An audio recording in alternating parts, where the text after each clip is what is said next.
everyone. Welcome to the Leader's Edge, your path to personal and leadership growth. I'm your host, Steele, alongside my co-host and partner in leadership, Ernelita Dacumos.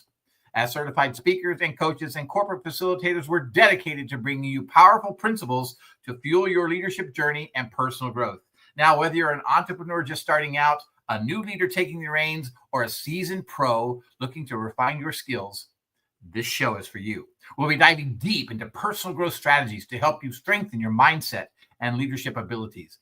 But before we jump in, I want to give a huge shout out to all of our amazing listeners. Thank you so much for joining us each and every week. We would not be here without your incredible support. Now let's get down to business and unlock your full potential. Hey, Ernelita, partner, how are you today? Are you excited? Partner. Yes, partner. 4 days. We'll talk about it more later, but 4 days. I'm excited. We have 4 days. And can you imagine November is almost to its end, and in 4 days, something big is happening. But I am excited. Yes, we have an amazing guest today, partner. We have an amazing guest today. We had a few technological issues, but it's the usual. It happens when you're using technology. But I would love to introduce our amazing speaker or guest today. Yeah, he's been on our show before, right?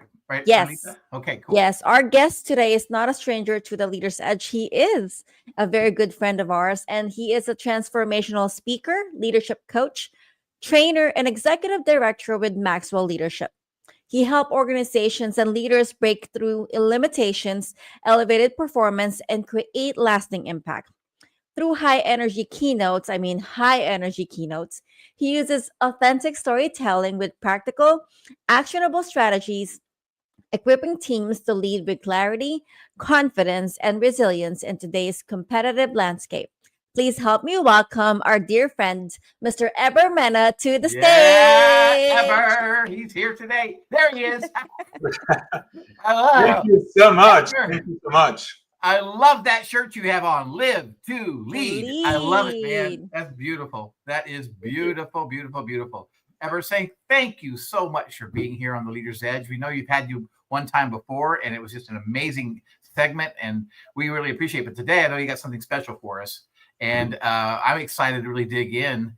And so I just want to kind of get started. You're a storyteller, Heber. So I want to hear your story, because I want to know a little bit about who you tell our audience a little bit about who you are, and even as a child. So talk to us. Yeah, absolutely. Well, thank you so much for this invitation, and thank you so much for the opportunity that you give me to connect with your audience. One thing I want to say, whenever I was hearing that introduction, I was saying, man, who's this guy is coming? I want to meet him too. And so I was like, I better come up with something good today.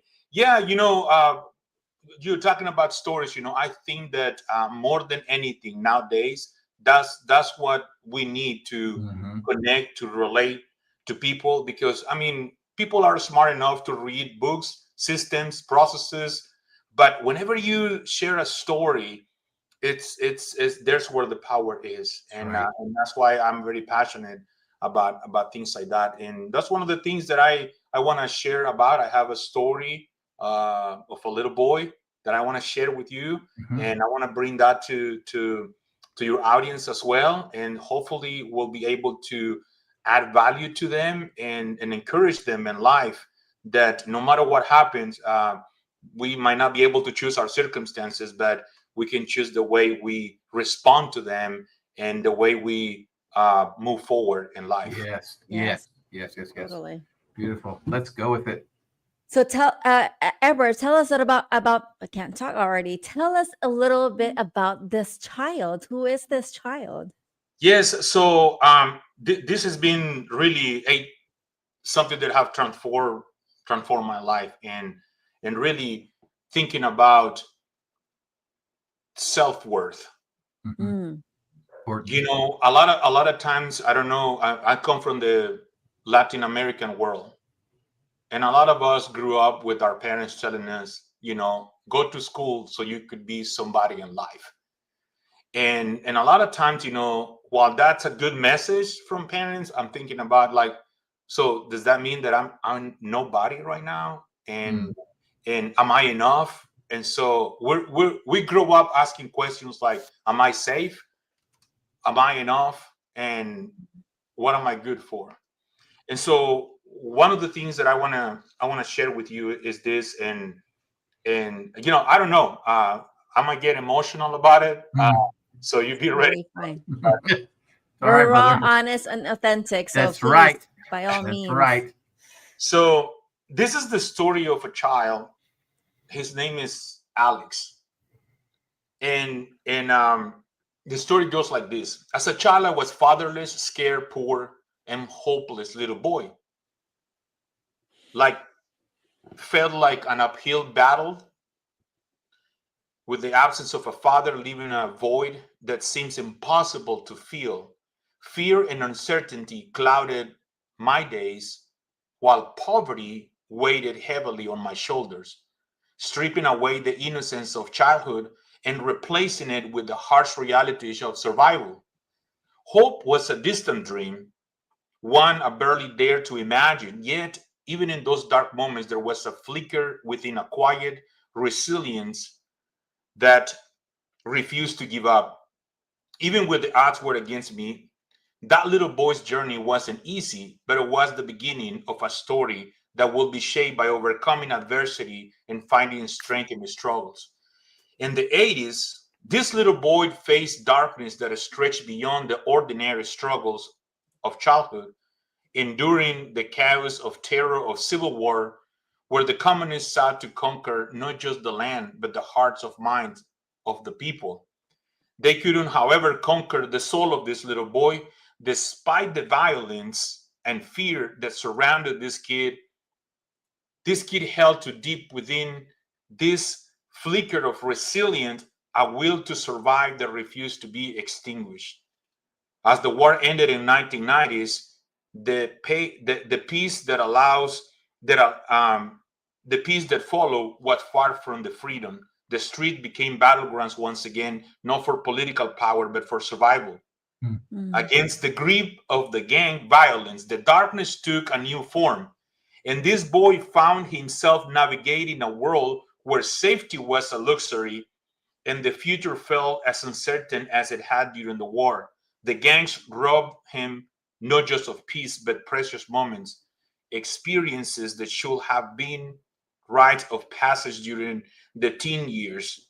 Instead of carefree days, this boy lived under a cloud of danger, always looking for over his shoulder, never truly feeling at ease. Wow. And so the war had already claimed many lives of this kid's friend. 40% of them, whenever he grew up, this innocent child who never had a chance to dream beyond a turmoil, then gangs took another toll, and this grew longer. Another 50% of his friends either found themselves behind bars or dead. Wow. So this is just a little bit of this story. Heber, how old was this child? It was between, this whole story is between 5 and 15 years old. Oh, wow. The whole thing happens in that. Wow. Wow. That's amazing. crazy. So I just so that I understand it, little boy with no father craving the guidance of a father, and then grew up again, obviously fatherless, was exposed to gangs, Yep. and to a point wherein I love what you said, Eber. Safety is a luxury. Mhm. So Yeah. well, I guess as a teenager now, how from that, was there ever a moment that the boy actually got out of that situation? Well, yes. Yes, and yes. So That's this is good. going to be an interesting thing because there is another segment that I want to share with you Okay. related to how this kid goes from fatherless to civil war to gangs and how he was able to overcome all of those things. So there is a transition in time that happened and a lot of other things that happened that I would love to also share Yes. So Wow. That's Okay. that's a lot of stuff for a child to go through in a matter of 5 years old, 15 years old. That's a massive amount of stuff. I mean, we're talking about, all the things that Ernie mentioned, not only that, but also poverty and food and trying to just every day find something to eat. It's like, that is absolutely crazy. That's crazy. So if I may, I don't know how much time we have right now, but I'd like to kind of bring you through that. If that's okay, So the question is, percentage of his friends dead, percentage of his friends now during the games. So what happened to this little boy? This little boy survived, but did not emerge unscratched. But in the midst of the war, this boy learned how to fight for hope. In the grip of gang violence, learned how to hold on to that little light that had left. Became a survivor in the truest sense of word, not just physically, but spiritually. The forces that sought to break this kid, whether bullets or blades, threats of fear, could not touch the resilience that grew in this little boy's heart. The statistics did not define this kid's fate. So many things were lost, but in the midst of that, found something worth fight for, and that was his faith. That was what helped him to push forward, to refuse to let circumstances dictate what was going to keep him there where he was. He emerged from the ashes of war and the darkness of violence, determined to live for something greater than mere survival. So the story did not end in tragedy. It became a statement to the unbreakable spirit within this little person. Never gave up, continue fighting, and through many things in life. And so the faith was the anchor that brought this kid from being a survivor to being a thriver in life. Wow. Wow. That is beautiful. I wanted to leave a cliffhanger question.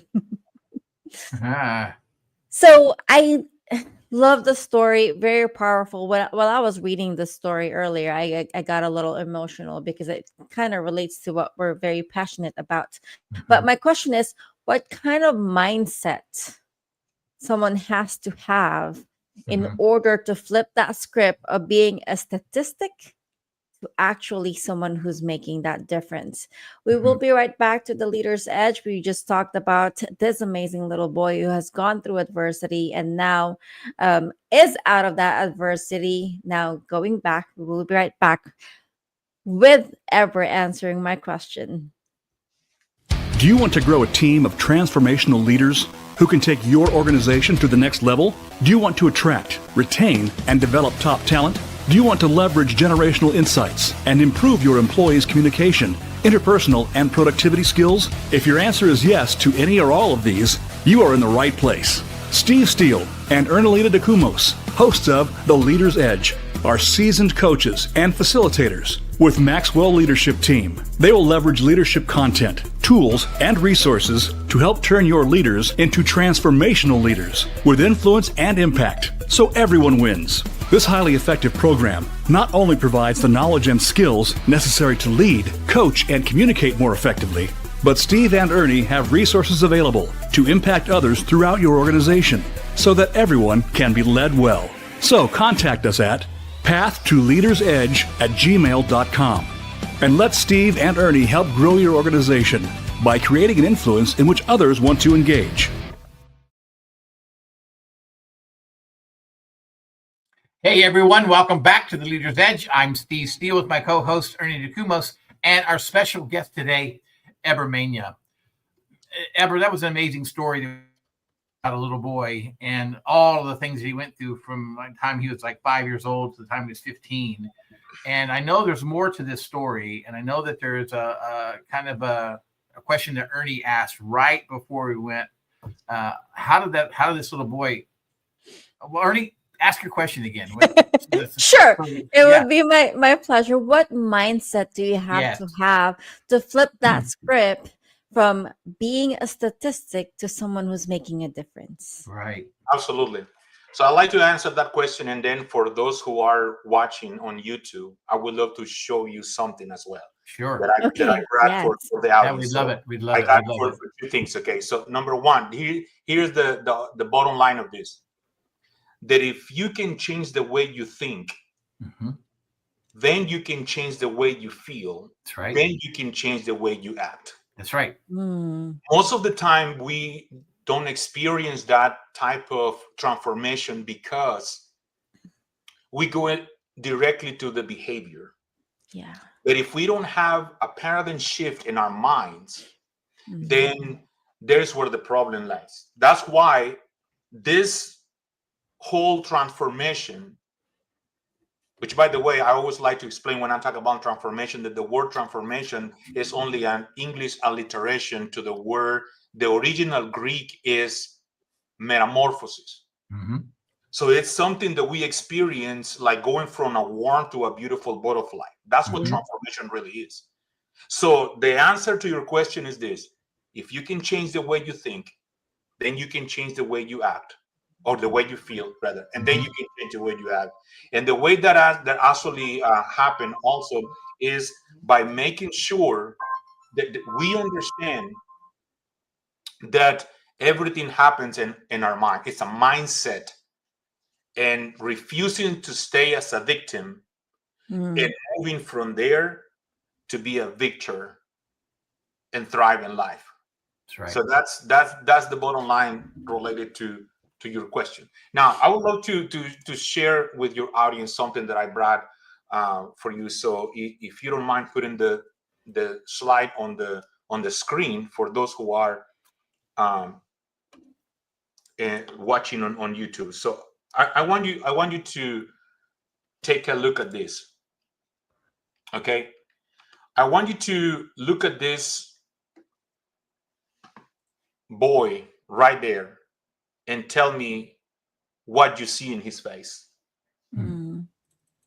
Well, I Scared. scared, lost, doesn't know, like a void. There's like a void there, Heber.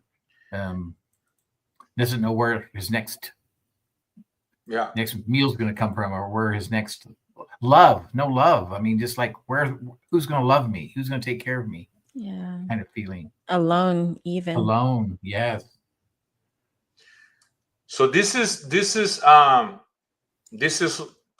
what I call, little Alex, and that what I was sharing with you. You can notice the Civil War, the gangs, and everything that this boy needed to go through.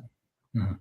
And what happened is this: what I was talking about, this mindset. Okay, so all of us, most of us, we know about what post-traumatic stress disorder is. Yes. A lot of us, we don't know about what post-traumatic growth is. So going back to your question, and what I propose here, that if you can change the way you think, then you can change the way you feel, then you can change the way you act. I'm talking about post-traumatic growth. And this is Yes. something that is very important, because there is life after the trauma. There is life after that those things that life have thrown at us. And that's the important part of this, to understand that is the order is think, feel, and act. And so some of the things that we tell ourselves when we're in that spot is, I'm not enough, my past mistakes define me, I don't matter, I'm too broke to be loved, I will never measure up, I have nothing to offer, I'm a failure, I'm unlovable, and on and on and on. But when you do that transition, that mindset, that paradigm shift, you move from that to I am fearfully and wonderfully made. My past refines me, but it doesn't define me. I was created with purpose and significance. My brokenness is the canvas for God's grace and healing. I am fully accepted. I am deeply loved. I am enough. I am unique gift I have unique gift and strength to contribute. I can rise, grow, and transform through every setback. And this is where the beauty happens in life, because we all are capable to experience this thing. And that's why I mentioned this little boy's anchor was his faith. Now, I'm a person of faith, so that's why I am passionate about talking about this and bringing hope to people, to help them understand that they do not have to stay where they are, and that there is hope after a trauma. There is hope and there is life after situations that happened to us. Mm. Today, Eber, what happened to that little boy? Where is that little boy now? Well, I'm glad you asked, because I actually invited the the adult side of that boy. And reality is that that little boy, the reason I'm passionate about this is because that little boy, it's me. Wow. I lived through all of those things. Wow. You know, and my story is more than that. Actually, my core wound is rejection. Let me tell you a little bit about that. So let's go back to this, what we're talking about. So let me just be clear for our audience, Ever. That little boy that was in that picture was you. Correct. Wow. Correct. Now, wow. Let me connect these other dots. Growing up, I only have like probably 12 to 15 pictures of my childhood. My core wound, I was able to identify it as a rejection, because when my mom got pregnant, she was in high school. My father's best idea for my mom and for my future was for my mom to have an abortion. So even before I was born, I was rejected. Yeah. Then my mom decides to leave me with my grandparents whenever I turned 3.5 years old. So she leaves to marry an alcoholic guy who gave her a miserable life for 35 years and eventually ended up in divorce. And I stayed there. And then later in life, I went through a very painful divorce. And so what scarred me deeply was rejection. So throughout my whole life, even adult life, I felt not enough, zero worth, trying to figure out how to gain God's favor and people's favor as well. Yeah. And so it was later in life that I finally got to a point where I experienced this transformation in my heart, but it happened in my mind as well.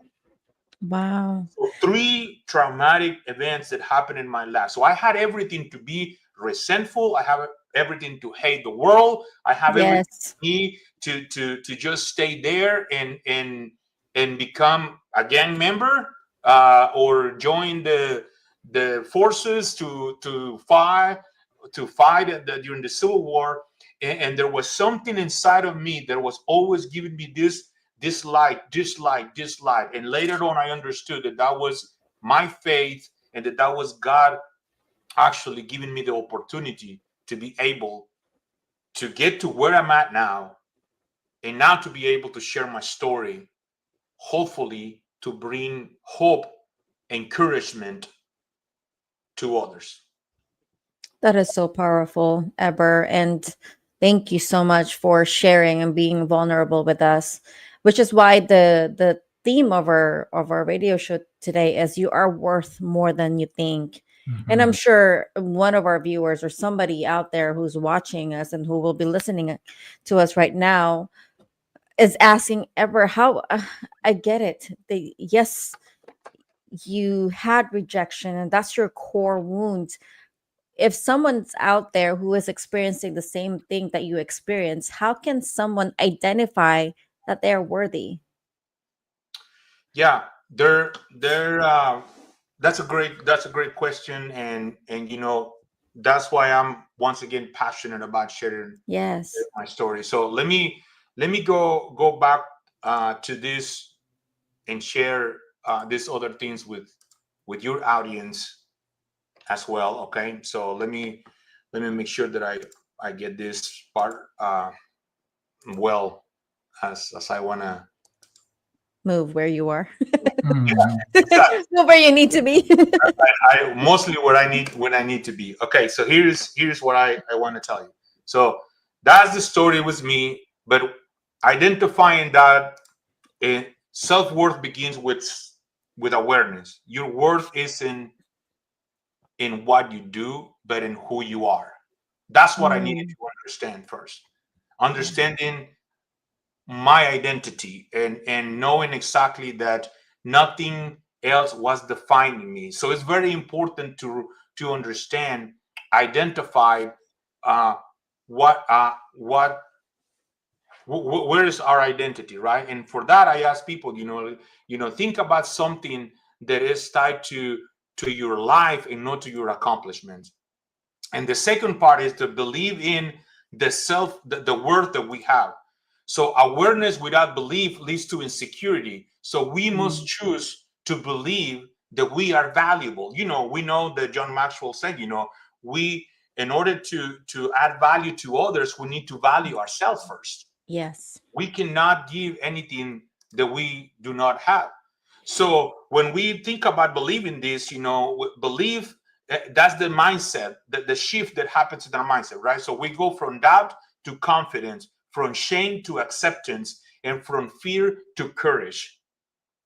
But you know Mm, what? Learn something that I've been learning lately is that in order to be courageous, you gotta be vulnerable. Mhm. ooh. That's right. There, there is no courage without being vulnerable. That's right. That's exactly right. And so that's another beginning of all of this, knowing who we are, but also believing in all those things. And then belief in your worth is the bridge between knowing and living. There is whenever now you start getting into this and closing this gap. And then you need to live it out. True Yeah. self-worth shows in action and choices. What are you choosing for yourself? And so when you live as though you are valuable, you set healthy boundaries, refuse to settle for less, and treat yourself and others with respect. But everything starts with yourself. How are you treating yourself? If I don't respect myself, why should I expect everybody else to respect me? Yeah. And so living your worth means walking in alignment with your value. And you have a value because you're being created by God. That's my belief. Yes. And just because of that, we do have a value. So what I ask people, what I invite people is, identify one area where you've been settling or shrinking back and decide one action step to live differently. Not only this week, but for the rest of your life. So one thing that I ask people is this: whenever I share this part of my story as well, repeat after me. I don't have to earn my worth. It's already mine. Mhm. No mistake, opinion, or failure can take it away. I am valuable. I matter. And my life carries meaning. And Absolutely. so that's the most important thing for me. So if you truly believe you were valuable, what would you start doing differently today? Mm, So that will be something that I wanna leave the audience with, to identify your worth, to believe it, and to live it out. And it all goes back once again to have something that John has taught us so well, right? Intentional living is the bridge to significance. We have Mhm. got to be intentional about those things. yeah. Mhm. We have got to be, look, let me tell you this part right here. I just had a reality check in my life as well. One of my cousins, 40 years old, we both went to El Salvador together.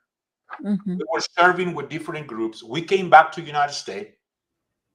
When we're back, he lives in Atlanta. I live in Jefferson City, Missouri.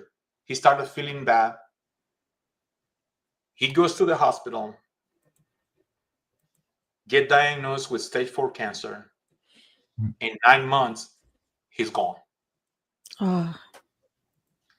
So there I am thinking, I just turned 50. He was 40. And so the question is, are we existing or living? We have got to make choices in our life that are, at this point, we got to be brutally honest with ourselves, and we got to be just getting serious about what kind of life, what kind of legacy we want to leave, what kind of life we want to leave, but what kind of legacy we want to leave to others. Yeah. So that reality check came pretty heavy on me, and I just started getting more serious and serious about, my health, about the way I'm treating my body, the way, if I want to live a healthy life with energy to be able to serve others and to give to others, I better take care of myself. Yes. But all of that start with, how are we feeling inside? So it's got to be that paradigm shift. Remember, Mm-hmm. you can change the way you think. The battlefield is in your mind. Right. If you can change that way to think, then you can change the way you feel. Then you can change the way you act.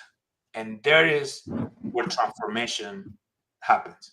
But I feel like I'm talking too much here. So I'm intrigued by it.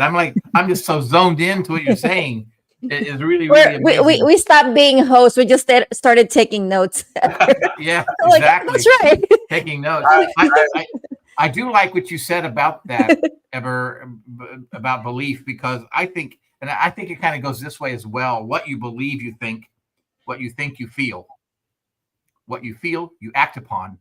And how you act determines the results or the lack thereof.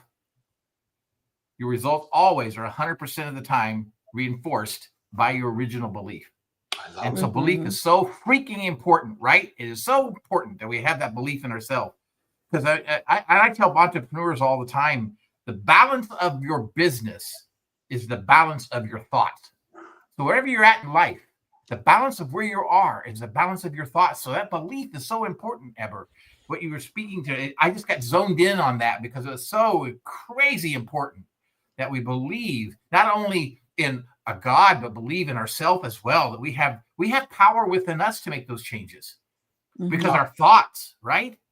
Absolutely. It's a decision. It's a choice. Yes, it's a decision. It's a choice. We're given that. We're given the decisions and a choice. I love this content, but we will need to take a quick break. Heber just shared 3 pointers about your worth, identifying it, believing in it, and living it out. When we return, I'm going to leave a cliffhanger. You have to tune in to see what we're going to talk about next. We will be right back to The Leader's Edge.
Did we lose Mr. Steele?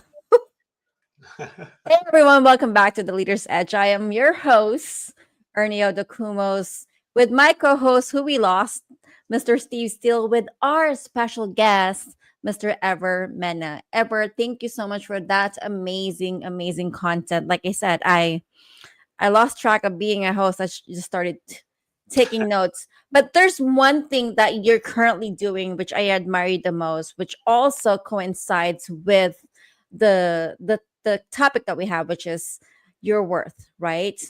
Partner, welcome back. Thank you Yeah. for joining us. Sorry, I all of a sudden everything went quiet, and there I was.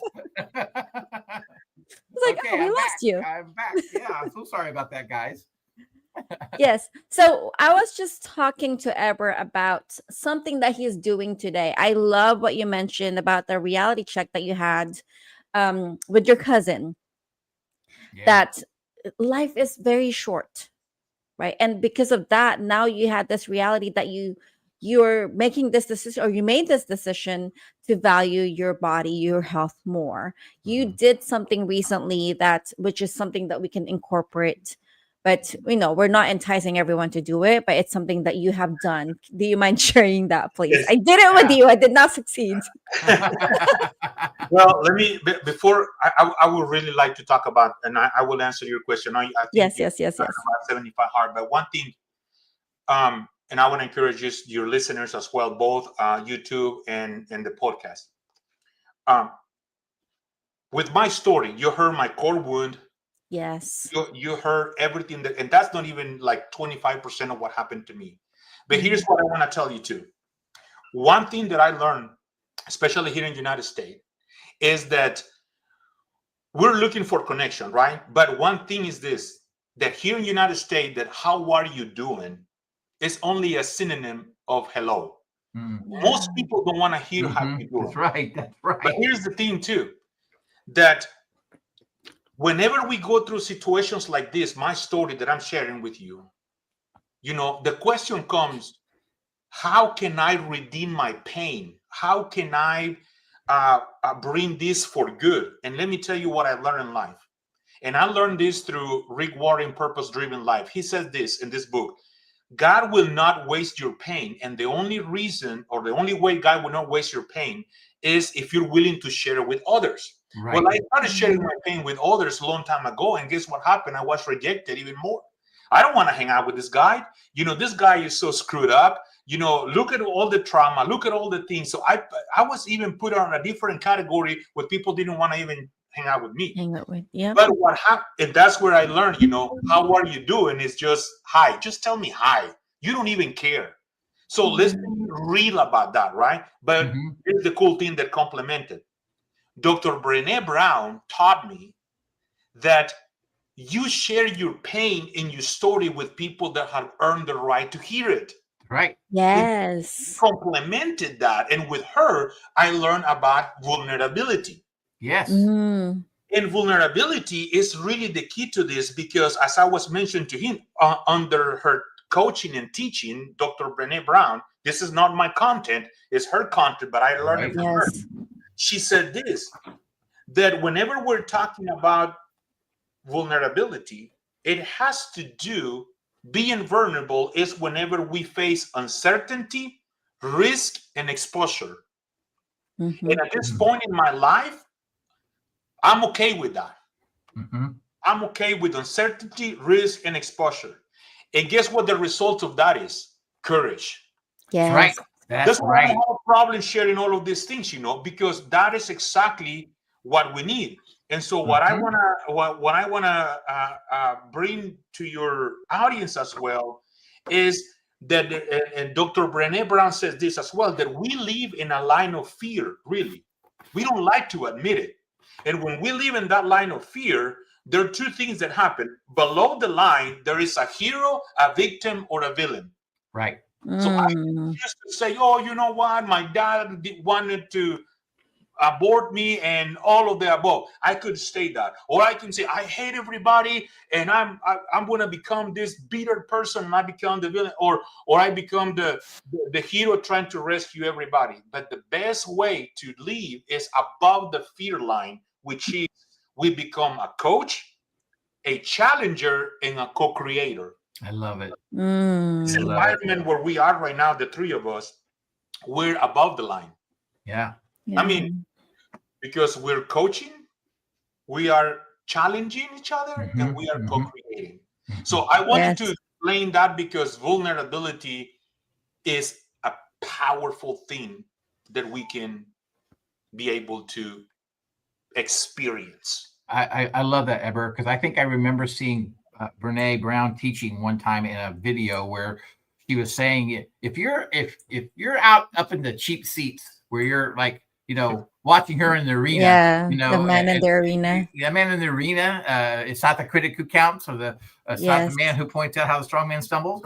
Absolutely. If you're in the cheap seats and not in the arena with me, I don't have any. There's no way I want your feedback. Period. Yeah.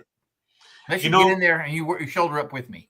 Yeah, and she said, I actually saw that something the other day, and I created a post as well, because she said that, if you're not in the arena getting your butt kicked, that's right. Yep. Yeah. I'm not interested in your opinion. That's right. Yes. Exactly.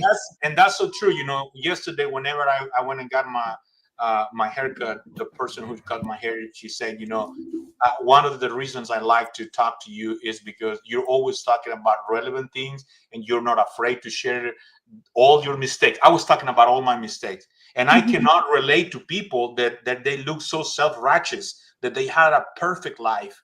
And I often wonder, is that real or is it really fake? Oh, yeah. Yeah. You know what? And I'm not interested in living like that. Well, we know, Heber, that everybody's got dysfunction. I don't care who you are. So Absolutely. A lot of people live in denial their whole life. They live in denial. Yes. That's correct. So, I beg to differ, because I am perfect. I'm lying. Yeah, it's not true. It's not true. Okay, but at the end of the day, it's a matter of what choices we make, right? That's right. What path we take, what road we choose to go through. And with your story, Heber, you chose to lead a path where you're making leaders, you're coaching, you're developing, you're transforming individuals into effective leaders, coming from a child who was scared, did not have the guidance, did not have the even the support of your parents. You are the one who's basically, what you're doing today is the person to support that child when you were young. Heber, and let me I ask you a appreciate you question. doing that. Yeah, let me ask you a real quick question, Heber. Was there a time in your life, just a specific time in your life, when you just threw your hands up and said, there's got to be a different way?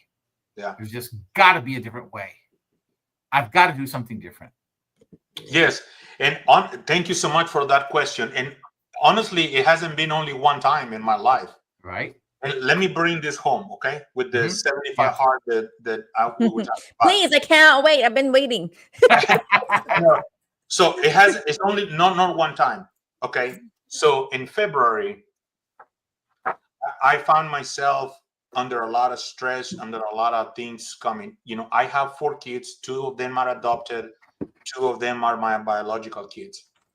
And my teenage kid, he was making bad decisions and at school. So he ended up being arrested and sent to a residential facility.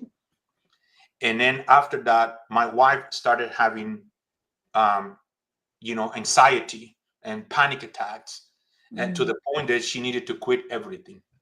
And then my kids. So I found myself once again, just surrounded by darkness and thinking, what am I going to do? It's got to be a different way to survive and to thrive and to continue taking care of my family here. And, I'm a person of faith, and I pray and I read the Bible and I do a lot of things, but nothing was working. And interesting enough, that's how I found this 75 heart, because what I was needed in this point was mental toughness. I needed to be mentally strong, spiritually, emotionally, in every aspect. So what 75 hard is, this 5 tasks is you against you. You don't have to register, you don't have to pay, you don't have to, nobody's checking it, nothing. Is you against you. And what you need to do is this: you need to drink a gallon of water in a day. You need to do 2 workouts a day, 1 indoors, 1 outdoors. You need to read 10 pages of a personal growth book, and then you need to follow a diet, and you need to take Picture. you need to stay away from alcohol, and you need to take a picture every day. Mhm. And that is the only thing that started helping me. And so I started just following that program. And what happened is that there are many times that I didn't want to do it, because it's called 75 hard, because it's really hard, because you go out, if it's raining, if it's cold, if it's That's hot, right. it doesn't matter. You gotta go outside. That's But right. I had to make that decision because I needed to find yet another way. And that Mm. built my resilience once again. And that helped me to, I didn't know how foggy I was. So going through all of these things, which I still going through with my son, who is at a residential facility, with my family that I'm still taking care of it, with all 3 jobs that I have. So I needed to find that. And I'll tell you something, I committed to that, and I forced myself, and I was just pushing myself once again. I started walking, and now I run. I started just going to the park, and then I started putting 10 pounds on it, 20 pounds, up until a weighted vest with 40 pounds, and staying hydrated. And so what I realized is this, that we are 3-dimensional. There is no such a thing of just taking care of emotions or just taking care of mental health. You have to take care of your body. And then when you take care of your body, it brings the balance to your spiritual life, to your emotional life, to your mental life, because we are created for balance. So this is not about diet. This is about the Mental war fitness. that you have with yourself every single day. And this is what I learned with this, that self-leadership is the hardest type of leadership that is out there. It's very easy for me to come and tell you how to fix your life. It's very easy for me how to tell you, I'm going to develop a system for you to do all of this. But the question is, what am I doing to lead myself? I need to get my butt up, get out, and get it done. And I did it. And guess what? I cannot even stop. Like, I completed 2 times. And I just can't anymore. I had to, this morning I went to do my run to That's this awesome. place. And so I I love that. encourage everybody, if anything, drink water. That's the best fuel that we have. Yes. If anything, eat well, because the world needs people that are healthy in every aspect. So I can tell you this, if this little boy from Central America, El Salvador, who was born with everything against him, did not settle for less and took the role of a victim, but instead fought and fought and fought, and I continue fighting. If I did it, you can do it too. That's right, brother. That's right. Very You powerful. I believe it. So find your self-worth, and I'll tell you something. There is a way. There is always a way. Always a way. Yes. You can find it. So thank you so much for I'm sorry. By the way, I'm not angry. I'm passionate about this. Yes, that's what I was gonna say. I Yeah. appreciate your Yeah. passion. Ever appreciate your passion. I'm sure our listeners and viewers are wondering what are you currently working on, very briefly, and how can they reach out to you? Absolutely. Live to lead. This is my thing. I'm going to be hosting an event here in my city, but also I'm going to be doing a lot of things online. You can follow me on Facebook, Instagram, TikTok. I have different platforms where I post personal growth content, self-leadership content, and I'm always connected with people all over the world, really. So, but more than anything, I strive to lead well, wisely, humbly, and boldly. Because I want to do that for everybody. And thank you so much for Thank you, Heber. Thank you Love you so much. Ernelita, before we close, 4 days. 4 days, Ernie. We're flying to the Philippines on Monday of next week for the Christmas for the Natives. I'm so excited. I can't tell them. It's a beautiful tradition bringing joy to the aided children of Aram. I'm so excited about that. Yes, that's right. What started with just 40 gift candies for kids has grown into celebration for hundreds of kids. We'll be there in person to deliver slippers, shoes, toys, and food packs, and most importantly, love and laughter. Yeah, and it's not too late. If you'd like to support this mission, you can find a donation link in the show description or reach out directly to Ernelita at 707-759-8860. That's 707-759-8860. Yes, every act of kindness counts. Thank you for helping us make this Christmas unforgettable. And a powerful sneak peek for the next couple of weeks. On December 4th, we're going to have a powerful couple, Sarah and Chris Heineman, who is going to talk about love that endures, faith, family, and the power to overcome. A raw, experiencing conversation about the faith and resilience and the kind of love that survives every single season. Tune in on December 4th. And as always, Heber, thank you so much for being here today. We greatly appreciate it. Love you guys. Thank you. Thank you. Thank you. And just a reminder, you can find The Leader's Edge on Apple Music, Spotify, YouTube, and iHeartRadio. And if you find value in these conversations, please subscribe and follow to stay connected and share it with someone that you love. We wanted to say thank you to all of our listeners and friends because without you, The Leader's Edge would not be possible. We are grateful to have you here and excited to connect with you next time. For now, bye everyone. Bye, everybody.